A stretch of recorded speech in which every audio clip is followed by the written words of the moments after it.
Buried alive. The kidnapping that shook America.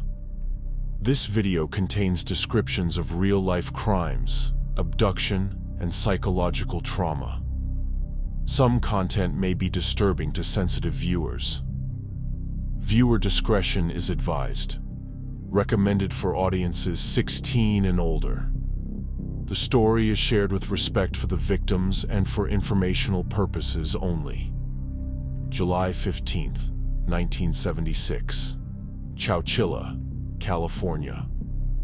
Just another quiet afternoon in a small farming town. Kids laughing. The summer sun beating down. A yellow school bus full of children, 26 of them, was heading home from a field trip to the local pool. But that day didn't end with popsicles and cartoons.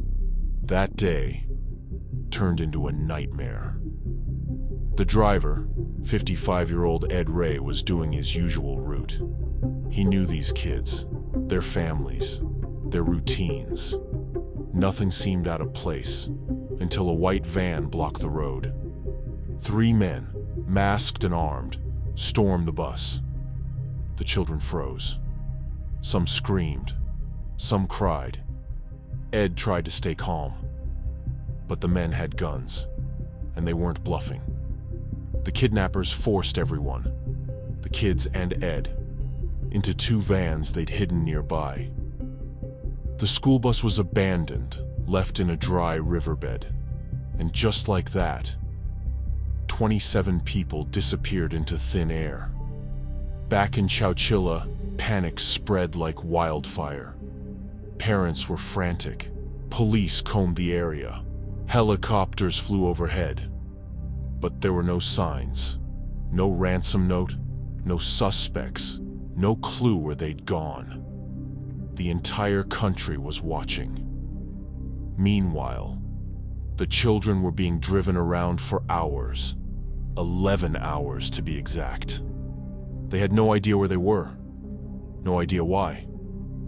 Finally, they arrived at a rock quarry near Livermore, over 100 miles away.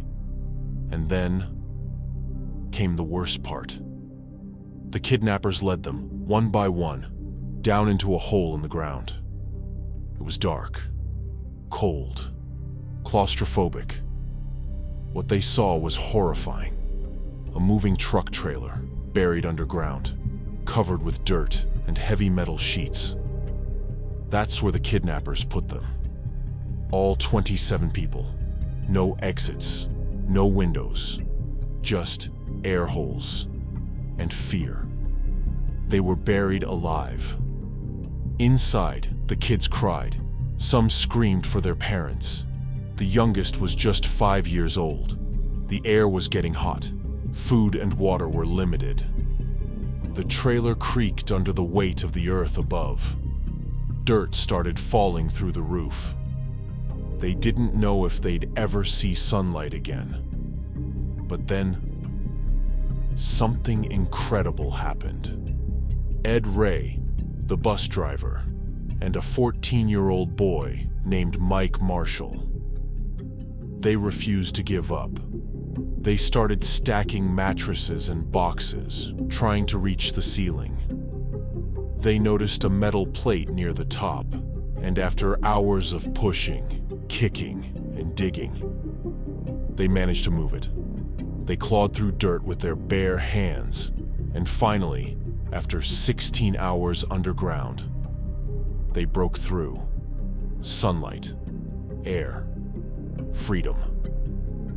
One by one, they pulled the children out of that underground tomb. Dirty, shaking, exhausted, but alive. All of them. Back home, the news spread instantly.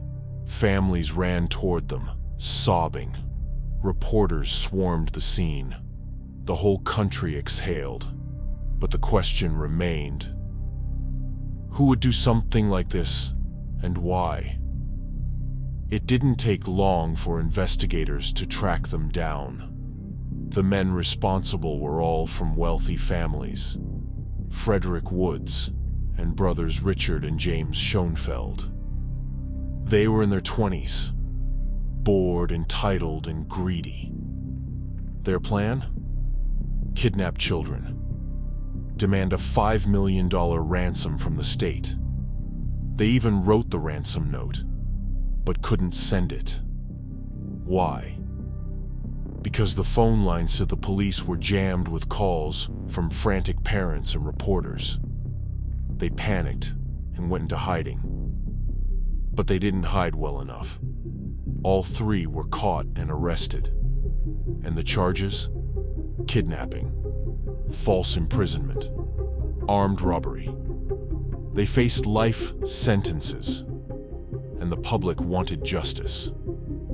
But here's the twist. Despite the horror, despite the trauma, no one was physically injured. And because of California laws at the time, they were eligible for parole. One of them, Richard Schoenfeld, was released in 2012.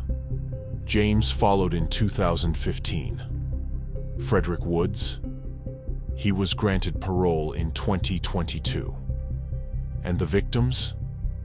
They lived, but never forgot. Many struggled with anxiety, PTSD, nightmares. Some couldn't go in elevators, couldn't be in small rooms. Their childhood was stolen, even if their lives were spared. But they also survived, and they fought to make sure nothing like this would ever happen again. School safety policies changed. Emergency response systems improved. All because 26 kids and one heroic driver refused to give up. The Chowchilla Kidnapping remains one of the most shocking abduction cases in American history. Not just for what happened, but because they survived it, buried alive, and still breathing. Want more chilling true stories? Subscribe to Cold Case Diaries. New cases every day, because some secrets refuse to stay buried.